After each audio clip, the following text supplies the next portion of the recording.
Hey guys, welcome to MSV channel. நான் உங்கள் விஸ்வநாதன். நம்ம இன்றைக்கி பார்க்க போகிறது என்னென்னா யோகி பாபு. இவரோட லைஃப் எப்படி ஆரம்பிச்சுது, ஸோ இவர் எப்படி சினிமாக்குள்ளே வந்தார், இவருக்கு வந்துட்டு லைஃப்பில் எவ்வளோ ஸ்ட்ரகிள்ஸ் வந்துட்டு ஃபேஸ் பண்ணியிருக்காரு. அதாவது அப்பா மிலிட்ரியில் இருந்தவர், மிலிட்ரியில் இருந்தவரோட பையன் திருட மாதிரி இருக்கான், பார்க்க அக்யூஸ்டு மாதிரி இருக்கான் அப்படின்னு சொல்லிட்டு போலீஸ்காரங்க கூப்பிட்டு போயிட்டு போலீஸ் ஸ்டேஷன் வச்சு அடின்னு அடிக்கிறாங்க. அது மட்டும் இல்லாமல் தான் குழந்தைய உலகமே வந்துட்டு பனி மூஞ்சி வாயான்னு சொல்கிறப்ப அவங்க அம்மாவுக்கு அது வந்துட்டு படத்துக்காக சொல்கிறாங்க அப்படின்னு கூட தெரியாமல் என் குழந்தை எப்படி இருக்குது, நல்லா தானே இருக்குது, என் குழந்தை ஏன் இப்படி சொல்கிறாங்க அப்படின்ற மாதிரி ஆதங்கப்பட்டு அழுதாங்க. ஸோ இவ்வளோ ஸ்ட்ரகிளுக்கு அப்புறம் எம்எஸ் தோனி, இளைய தளபதி விஜய், சூப்பர் ஸ்டார், ஸோ இந்த மாதிரி பெரிய பெரிய ஆக்டர் கூடலாம் வந்துட்டு இன்றைக்கி நடிச்சிருக்காரு. ஸோ எம்எஸ் தோனி பாருங்கள், அவர் வந்துட்டு தோல் மேலே கை போட்டு வந்துட்டு ஃபோட்டோஷூட் வந்து பண்ணுறாங்க அப்படின்னா அப்போ எந்த அளவுக்கு வளர்ச்சி அப்படின்றது ஒரு மனிதனுக்கு. ஒரு டேரக்டர் வீட்டுக்கு காசு கேட்கறதுக்காக போயிருக்காரு. காசு கேட்க போன இடத்துல நாயை அவுத்து விட்டுருக்காங்க. பார்க்க இவன் வந்துட்டு அக்யூஸ்டு மாதிரி இருக்கிறான் அப்படின்னு சொல்லிட்டு நாயை அவுத்து விட்டுருக்காங்க. அந்த நாயை அவுத்து விட்டு என் வீட்டு முன்னாடி நீ நிற்கக்கூடாதுன்னு விரட்டி அடித்த ஒரு ஆள் இன்றைக்கி எம்எஸ் தோனி. அதாவது வந்துட்டு ஒரு அரங்கமே அதிர்ற அளவுக்கு வந்துட்டு ஒரு சத்தம் வரக்கூடிய வந்துட்டு ஒரு பெரிய பிளேயர். அவர் தோல் மேலே கை போடுறார். இளைய தளபதி சூப்பர் ஸ்டார் ரஜினிகாந்த் அவர்கள்.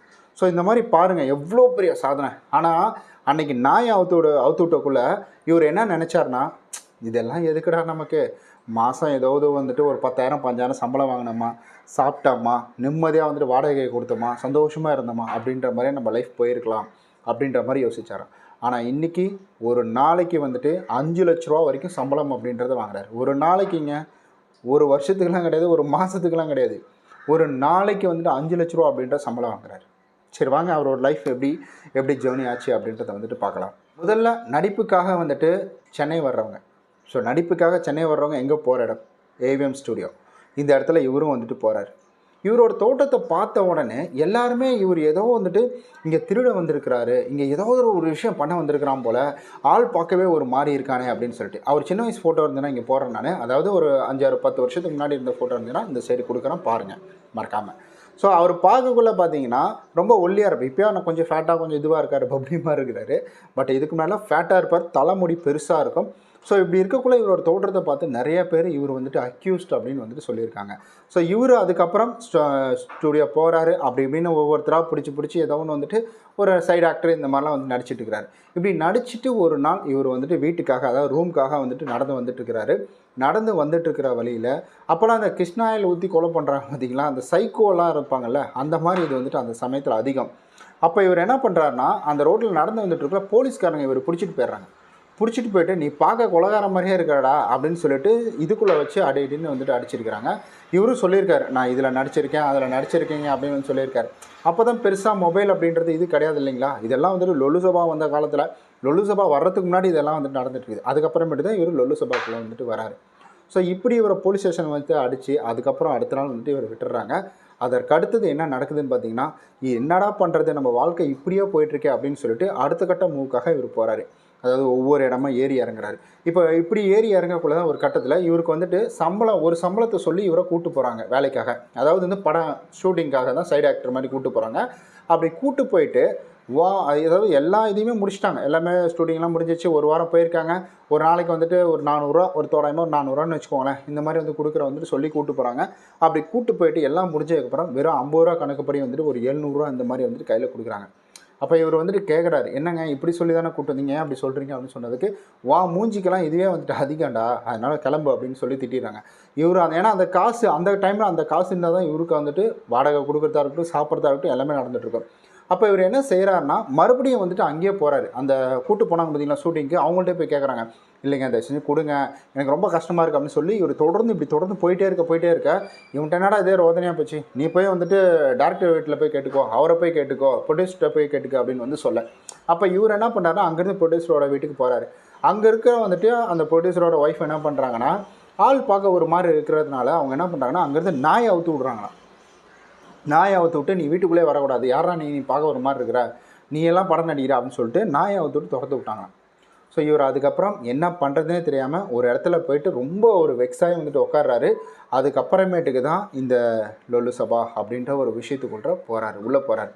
இது எதுவுமே ஒரு மனுஷனுக்கு ஒரு நாளைக்கு 5,00,000 ரூபா சம்பாதிக்கிற அளவுக்கு ஒரு மனுஷனோட விஷயம் மாறுது அப்படின்னா இது எதுவுமே இன்னைக்கு நேற்று நடந்தது கிடையாது. அதற்கான உழைப்புகளை அவர் தொடர்ந்து கொடுத்ததுனால தான் இந்த மாற்றங்கள் அப்படின்றது அவருக்குள்ளே வந்திருக்கு. சரி, ஓகே. இப்போ அப்படியே லொல்லு சபாக்குள்ளே போகிறார். அப்போ அவருக்கு எவ்வளோ நம்ம சம்பளம்? ஒரு நாளைக்கு 700 ரூபா வந்துட்டு அவருக்கு சம்பளம். 700 ரூபா சம்பளம். ஓரளவுக்கு அவரோட லைஃப் ஓகேடா, நம்ம நினச்சதை விட இப்போ அதிகமாக நம்ம சம்பளம் வாங்குகிறோம் அப்படின்ற மாதிரி ஒரு பெருமூச்சு விடுற நேரம். இப்படி போயிட்டே இருக்கக்குள்ள அவருக்கு மறுபடியும் வாய்ப்புகள் அப்படின்றது மறுக்கப்படுது, கூப்பிடுறாங்க, அப்புறம் வேணான்றாங்க. இந்த மாதிரி விஷயங்கள்லாம் தொடர்ந்து போயிட்டு இருக்கிறதுனால இவர் நம்ம வந்துட்டு பேசாமல் இவருக்கு ஃபுட்பால் விளையாடுறதுனா ரொம்ப பிடிக்குமா. ஸோ ஸ்போர்ட்ஸோட கோட்டாவில் நம்ம எப்படியாவது ஃபுட்பால் விளாண்டு நம்ம ஒரு நல்ல நிலைமைக்கு போய்ட்டு, ஏன்னா அவங்க அப்பா வந்து மிலிட்ரிக்கும் இதே மாதிரி தான் வந்துட்டு போயிருக்காரு, ஏதாவது ஸ்போர்ட்ஸ் கோட்டாவில் தான் போயிருக்காரு போல். ஸோ இவர் அந்த மாதிரி நம்ம உள்ளே போயிட்டு ஃபுட்பால் விளாண்டு நம்ம வந்துட்டு எப்படியாவது ஒரு கவர்மெண்ட் வேலைக்கு போய்ட்டு நம்ம போய் உக்காந்துடலாம் அப்படின்ற இவருக்கு ஒரு எண்ணங்க. ஆனால் எங்கே நம்ம நினைக்கிறதுலாம் எங்கே நடக்குது. ஆனால் விதி இவர், நீ ஏன் ஒரு மாதத்துக்கு வந்துட்டு 50,000 60,000 சம்பளத்துக்கு போகிற, உனக்கு 5,00,000 ரூபா சம்பளத்துக்கு நான் வேலை வச்சுருக்கேன் அப்படின்னு சொல்லிட்டு ஸோ அவரை வந்துட்டு புஷ் பண்ணுது. இந்த ஸ்போர்ட்ஸ் இந்த மாதிரி இதுக்குள்ளே போகக்குள்ள அவரால் சரியாக கான்சன்ட்ரேட் பண்ண முடியல, சரியாக அவரால் விளையாட முடியல, சரியாக அவருக்கு வந்துட்டு அந்த பண செலவுகள் அப்படின்றது பார்த்திங்கன்னா அதிகமாக வந்துட்டு இருக்குது. இப்படியே தொடர்ந்து போயிட்டுருக்கல ஒரு கட்டத்தில் ஒரு டேரக்டர், ஒரு கேமராமேன் வந்துட்டு இவருக்கு தெரிஞ்சவர் இருக்கார். கேமராமேன் சம்திங் யாரோ இவருக்கு தெரிஞ்ச ஒரு சினிமா ஃபீல்டில் இருக்கிறவர். அவர்கிட்ட போய் இவர் சொல்கிறாரு, என்னன்னா எல்லோரும் பார்த்து அசிங்கமாக பேசுகிறாங்க, திட்டுறாங்க, என் மூஞ்சிக்கெல்லாம் எதுக்கு அப்படின்னு வந்து சொல்கிறாங்க. என்னன்னா இது ஒரு மாதிரியாக இருக்குது, என்னன்னா பேசாமல் ஊர் பக்கமே போயிடலான் இருக்காருண்ணா, எனக்கு இது வந்துட்டு செட் ஆகாதுண்ணா, என்னண்ணா பண்ணுறது, இதுக்கப்புறம் எனக்கு இது விலைக்கே ஆகாதுண்ணா அப்படின்னு சொல்லிட்டு இவர் ரொம்ப வெக்ஸாகி பேச ஆரம்பிக்கிறார். அப்போ வந்துட்டு அதாவது ஒவ்வொரு காலகட்டத்துலேயும் ஒவ்வொரு மனிதர்களுமே வந்துட்டு இந்த மாதிரி பூஸ்டப் கொடுக்க ஒருத்தர் இருப்பாங்க. ஸோ அதை தான் நம்ம எம்எஸ்வி பண்ணிகிட்ருக்கு. உங்களோட லைஃப்பில் நீங்கள் முன்னேறதுக்காக உங்களுக்கு வந்துட்டு ஒரு பூஸ்டப் கொடுக்கறதுக்காக இந்த எம்எஸ்வி மறக்காமல் வந்து சப்ஸ்கிரைப் பண்ணி வச்சுக்கோங்க. அதே போல் இப்போ நம்ம யோகி பாபா அவரோட லைஃப்லேயும் பார்த்தீங்கன்னா ஒருத்தர் வந்திருக்கிறார். அவர் என்ன சொல்கிறாருன்னா, டேய் நீ என்னடா நினச்சிட்டு இருக்கிற உன்னை பற்றி, கூட்டத்தில் ஒரு 100 பேர் நிற்கிறாங்கன்னா அந்த இடத்துல உன்னை மட்டும் கொண்டு போய் நிற்க வச்சோம்னா வச்சுக்கோங்க, உன் தலைமுறையை வச்சு ஈஸியாக உன்னை கண்டுபிடிக்க முடியும்டா. நீ படம் நடிச்சிருக்கிற, உன் மூஞ்சி ஆல்ரெடி வந்துட்டு சினிமாவில் வந்துருச்சு, நீ நடிக்க தெரியும்டா, உனக்கு ஏன்டா நடிக்க தெரியாது, நீ என்னடா பேசிகிட்டு இருக்கிற அப்படின்னு சொல்லிட்டு ஒரு பூஸ்டப் பண்ணுறாரு. பூஸ்டப் பண்ணோன்னே இவருக்கு வந்துட்டு என்னடா அது, இவர் இப்படி சொல்கிறாரு, நம்ம இந்த மாதிரி யோசிச்சுட்டோம் அப்படின்னு சொல்லிட்டு இவருக்குள்ளே ஒரு கான்ஃபிடென்ட் அப்படின்றது வருது.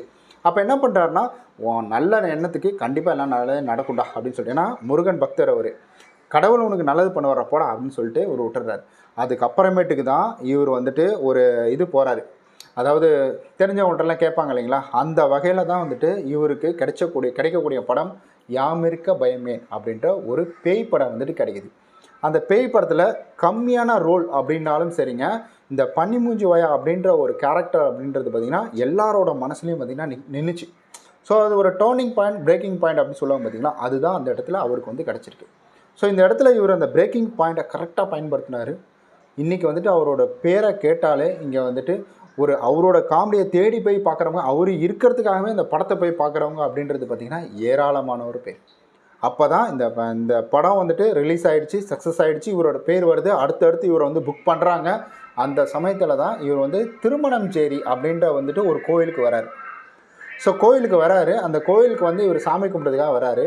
அந்த இடத்துல தான் அவரை நான் பார்க்குறேன். ஆமாங்க, அப்போல்லாம் மொபைல் இது கிடையாது, இல்லைல்ல, பெருசாக வந்துட்டு செல்ஃபோன்லாம் கிடையாது. அப்போ தான் எங்கள் அப்பாட்ட சொல்கிறேன் நான்ப்பா, அந்த பன்னிமூஞ்சி வாயான்ற ஒரு கேரக்டரில் ஒருத்தர் இருப்பார்ல்லப்பா, அந்த படத்தில் அவர் தான்ப்பா இவர் அப்படின்றேன் நான். ஓ அவராப்பா அப்படின்னு வந்துட்டு எங்கள் அப்பாவும் சொல்லிவிட்டு அங்கேருந்து நாங்கள் மூவ் ஆன் ஆகி போகிறோம் நாங்கள். ஸோ அது பாருங்களேன் எப்படி வந்துட்டு அன்றைக்கி அவரை அப்படி பார்த்தேன் நான், இன்றைக்கி அவரை பற்றி வந்துட்டு பேசுகிறேன் வீடியோ மூலிமா. ஸோ இதுதான் வளர்ச்சின்றது. நம்ம அடுத்த கட்டத்துக்கு நம்மளே மாற்றிக்கிட்டே இருக்கணும், அதுதான். ஸோ இப்போ பார்த்தீங்கன்னா அவருக்கு ஒரு பேலன்ஸ் அமௌண்ட்டு தர்றதுக்காக நாயை விட்டு கடிக்க வச்சவங்களே இவரை திரும்ப வந்துட்டு இவரோட படத்தில் நடிங்க அப்படின்னு வந்துட்டு கேட்குறாங்க.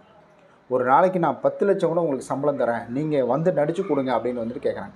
அப்போ பாருங்கள் எந்த அளவுக்கு ஒரு மனிதனோட வளர்ச்சி. இப்போ திருமணமாச்சு, வீட்டில் சந்தோஷமாக இருக்கிறாரு, 2 குழந்தைங்க அப்படின்றது இருக்குது. வாழ்க்கை ரொம்ப அற்புதமாக சூப்பராக போயிட்டுருக்கு.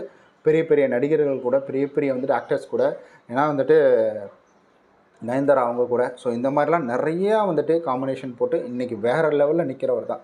இன்றைக்கி அவரோட கால் ஷீட்டு வேணும் அப்படின்னா இப்போ வந்துட்டு வெயிட் பண்ணணும். எவ்வளோ பெரிய வந்துட்டு டேரெக்டாக இருந்தாலும் யோகி பாபு அவர்கிட்ட பேசணும்பா, அவர் ஆஃபீஸில் ஃபோன் பண்ணி கேளுங்க, எப்படி என்னென்னு கேளுங்க, ஃப்ரீயாக இருக்காரா, அந்த டேட் என்னென்னு கேளுங்க அப்படின்ற மாதிரி கேட்குற அளவுக்கு வளர்ந்துருக்கிறாரு. இங்கே வளர்ச்சி அப்படின்றது அவர் அதே இடத்துல உட்காந்துக்கிட்டு ஃபுட்பால் விளையாட போகலாம் அப்படின்னு சொல்லிட்டு ஃபுட்பால் விளையாடலாம் நமக்கு வரல அப்படின்ன உடனே அதே இடத்துல அவர் உட்காந்துருக்கல, அந்த இடத்துலேருந்து அவர் மூவ் ஆன் ஆனார். இப்போ நீங்கள் வந்துட்டு ஒரு முயற்சி அப்படின்றது உங்கள் பக்கம் இருந்து நீங்கள் கொடுக்குறீங்க அப்படின்னா அப்போ நிச்சயம் அதற்கான பலன்கள் கிடைக்கும். சிம்பிளாக சொல்கிறேனே, ஒரு நல்ல பழக்கம் வந்துட்டு நீங்கள் கற்றுக்குறீங்க, அதை விட்டுருங்க. ஒரு கெட்ட பழக்கம் நீங்கள் கற்றுக்குறீங்க, புகை பிடிக்கிறீங்க. ஒரு நாள் பிடிச்ச உடனே உங்களுக்கு புற்றுநோய் அப்படின்றது வருதா, இல்லை இதயத்தில் ஏதாவது நுரையீரலில் ஏதாவது ப்ராப்ளம் அப்படின்றது வருதா, தொடர்ந்து நீங்கள் அதை பண்ணிக்கிட்டே இருக்கீங்க, அதற்கான ரிசல்ட் அப்படின்றது வருது. ஒரு கெட்ட பழக்கமாக இருந்தாலும் அதை நீங்கள் தொடர்ந்து பண்ணிக்கிட்டே இருந்தால் தான் அதனுடைய ரிசல்ட் அப்படின்றது உங்களுக்கு கிடைக்கும்.